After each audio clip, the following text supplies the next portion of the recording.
Réussir, tout le monde possède au fond de lui cette aspiration et semble travailler avec intrépidité pour l'atteindre. D'ailleurs, les articles, livres, vidéos et autres tutoriels sur la réussite se vendent comme de petits pains. Et pourtant, on en est encore à en chercher le filon. Les clés de la réussite, tout le monde en parle sur bien de canaux. Mais ce jour, nous parlerons du facteur principal de toute réussite. Mesdames et messieurs, merci de votre aimable fidélité. Bienvenue si vous nous rejoignez. Le coach Chris-Ange Merlin est avec nous. Il est coach en développement personnel. Merci d'être là. Comment vous allez, coach? Super bien. Encore avec nous pour un tout autre numéro. C'est un plaisir. Plaisir partagé. Alors, coach, ce mot est assez usité, justement dans notre quotidien. Mais qu'est-ce que c'est réellement la réussite? On en parle. Bon, lorsque nous parlons de réussite, c'est la capacité pour une personne d'atteindre son objectif. Donc, si vous avez un objectif, un but, peu importe ce qu'il est, à partir du moment où vous travaillez à atteindre cet objectif et vous arrivez à faire ce que vous avez souhaité faire, on dit que vous avez réussi. Donc, c'est comme un élève qui est peut-être au CM2 qui souhaite avoir l'examen de CE1. Lorsqu'il a eu son examen, il a réussi. Si votre but est d'être pompiste, le jour que vous êtes pompiste, on dit que vous avez réussi. D'accord. Si vous êtes animateur, vous avez toujours souhaité être animateur, vous avez bossé, vous avez réussi. D'accord. Donc, lorsque quelqu'un a un objectif, un but qu'il vise et cette personne arrive à atteindre ce but, on dit que cette personne a réussi. Donc déjà, de façon très simple, la réussite dépend de ce que vous souhaitez obtenir comme objectif. Voilà. Après, à vous entendre, c'est assez subjectif. C'est subjectif dans la mesure où chacun de nous sait ce qu'il recherche. Chaque personne a ses buts, ses objectifs, ses rêves. Et par rapport à ce que vous voulez réussir, ce que vous voulez atteindre, c'est ce que vous définissez. Donc si vous définissez votre objectif, que vous l'atteignez, eh bien on dit que vous avez réussi parce que le but a été atteint. L'objectif, il est là, il est en face de vous, vous le vivez, vous l'expérimentez. Lorsqu'on a atteint la réussite, le sentiment qui vient après, est-ce qu'on peut garder ce cap de cette réussite ou évoluer parce qu'on se dit bien l'être humain assez insatiable? Le problème, comment ça se passe? Lorsqu'on parle de réussite en tant qu'expert, nous sommes dans ce qu'on appelle le système d'amélioration constante. D'accord. Parce que chaque fois que vous désirez quelque chose, que vous l'atteignez, il y a encore de nouvelles idées, vous avez encore d'autres buts, d'autres rêves que vous détruisez et vous cherchez à aller d'un palier à un autre palier. Donc la vie est évolution. Chaque jour, on a des défis, on a des rêves, on a des objectifs et vous partez d'un niveau à un autre niveau. Tant que votre but est de croître, d'atteindre un niveau de croissance à tous les niveaux, vous avez tous les objectifs que vous allez avoir. Donc on ne peut pas parler d'un sentiment de satisfaction temporaire. Une fois que vous avez atteint, vous êtes obligé de viser un autre objectif, un autre niveau, et vous l'atteignez. Quand vous l'avez, vous mettez encore la barre à un autre niveau. Et donc, c'est la raison pour laquelle je parle de système d'amélioration constante. Donc, on change d'objectif, de but, jusqu'à ce qu'on puisse être dans l'épanouissement total. C'est bien noté. Alors, le thème ou le sujet, c'est le facteur principal de toute réussite. Vous avez été ponctué sur le déterminant, le facteur principal. Et est-ce que les autres facteurs sont mis de côté au balai du revers de la main? Pourquoi le facteur principal? Le facteur principal, parce que tout le monde définit des objectifs. Tout le monde a des rêves, a des buts, d'accord? Et tout le monde sait à peu près ce qu'il veut, ce qu'il souhaite manifester, ce qu'il souhaite réussir ou ce qu'il souhaite obtenir. Mais ce qui fait que quelqu'un atteint son objectif, ce qui constitue, n'est-ce pas, la clé de toute réussite.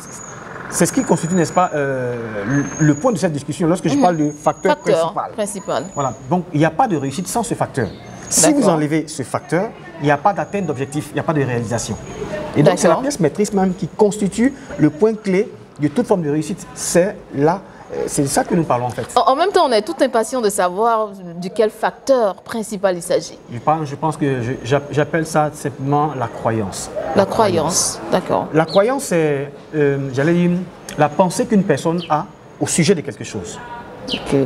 Donc l'ensemble des idées que cette personne défend, l'acceptation de cette personne en ce qui concerne cette idée ou son assertion, bien n'est-ce pas, cette proposition, cette supposition-là, s'appelle sa croyance. Nous avons un ensemble de pensées, mais lorsque nous ruminons ces pensées et nous finissons par les accepter et que nous les prenons pour une réalité pour nous, ces pensées, ces simples idées deviennent des croyances. D'accord. D'accord. Mais on peut rejeter une croyance comme l'accepter. Lorsque vous avez une idée que vous acceptez comme étant vraie ou possible de se matérialiser pour vous et que vous y mettez toute votre attention et vous l'acceptez dans la notion de croyance, l'acceptation. Lorsque vous acceptez ceci comme étant vrai pour vous, on dit que vous avez une croyance en cette chose. D'accord. Tout comme au contraire, lorsque vous avez une idée qui est négative, j'ai parlé tout à l'heure d'une idée certainement positive. Effectivement. Mais vous avez une idée qui est négative, vous croyez peut-être que ce malheur peut vous arriver, ou bien vous n'êtes pas à la hauteur de quelque chose, donc vous croyez que ceci est une vérité, vous l'acceptez, que vous n'êtes pas capable de faire ceci. C'est aussi une croyance, sauf que là, la croyance est orientée dans le négatif. Et donc, la croyance constitue le véhicule qui va chercher l'objectif et vous le ramener. Parce que, qu'est-ce que la croyance va faire? Lorsque vous avez une croyance, elle finit par se transformer en ce que j'appelle un état d'esprit. D'accord. Donc, l'état d'esprit, c'est comme toute une forme de moule qui remplit tout votre être et vous vibrez à cette fréquence de cet état d'esprit. Donc, vous mobilisez toutes les forces subconscientes de votre esprit, donc les idées positives, les personnes positives, donc ça vous met dans un état qui vous encourage et vous motive à rechercher cette chose à laquelle vous croyez tant. Ça favorise en même temps la spiritualité. Un peu quelque part, mais je parle plutôt ici de psychologie. D'accord. Parce que tout dépend de ce en quoi nous croyons. Lorsque quelqu'un croit en quelque chose, il y met de la force, de l'attention, il a l'énergie pour rechercher à atteindre cet objectif. Il a la motivation, le courage. Par exemple, quand je prends toujours l'exemple de tous ceux qui sont peut-être, bon, pour votre cas, vous êtes animatrice. Vous l'êtes devenu parce que vous avez cru, vous avez visionné ça, vous avez vu ça en esprit, mais vous avez fait un avec cette chose parce que vous y croyez réellement. C'est ça. Bien que la chose n'étant pas là, mais vous l'avez accepté jusqu'à ce que votre comportement a réussi à se transformer par rapport à ça. Vous avez commencé à être même dans cette réalisation avant de la matérialiser. Donc, j'allais que ça changeait comme totalement votre état d'esprit, comme une sorte de chimie qui s'est passée à l'intérieur de vous. Et finalement, vous avez commencé à agir par rapport à la croyance. D'accord. D'accord. Et c'est ça qui vous a donné la force, qui est rechercher des idées, des personnes à rencontrer. Et vous avez vécu un tas d'expériences qui a fini par vous conduire inexorablement vers l'atteinte de ce but. De la même manière, quelqu'un qui ne se croit pas capable d'atteindre un objectif, il baisse les bras. Parce qu'il n'aura pas d'idées qui le pousseront à s'élever. Mais après, coach, un cas assez palpable et même ostensible, c'est le fait que cette personne ait justement une croyance assez effrénée en ses objectifs, ses rêves, mais il y a des variables extérieures qui agissent sur cette croyance.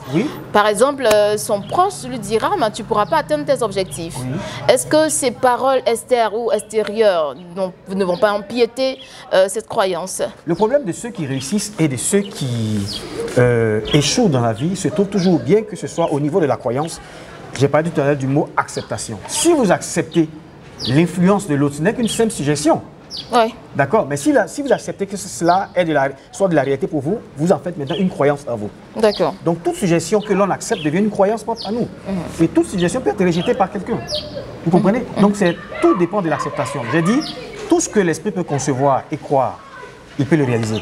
Napoléon, il le dit, tout ce que quelqu'un peut concevoir et dans lequel il peut mettre son esprit, il finira par l'atteindre. La clé, c'est le milieu. Si vous ne croyez pas, vous n'aurez pas la force de réaliser. Mais si vous croyez, vous aurez des idées, l'envie, la persévérance, l'opiniâtreté et la détermination nécessaire pour rechercher à atteindre cet objectif. Pourquoi? Parce que tout se trouve dans la foi. Celui qui a la croyance vit avec la chose. Est-ce que ça fait allusion en même temps à la puissance de la pensée positive? Mais justement, tout est une question de toute forme de pensée que vous acceptez comme vraie, il y a une croyance. D'accord, c'est bien noté. Et de la croyance, on finit par aller vers ce que j'appelle le désir. Vous croyez tellement en une idée, ça devient, n'est-ce pas, une aspiration qui est tellement profonde que ça finit par devenir un désir.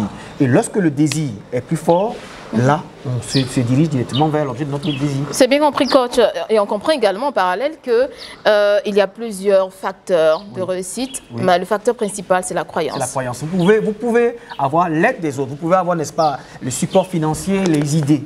Mais la question, si vous ne croyez pas, vous ne ferez rien. C'est bien compris.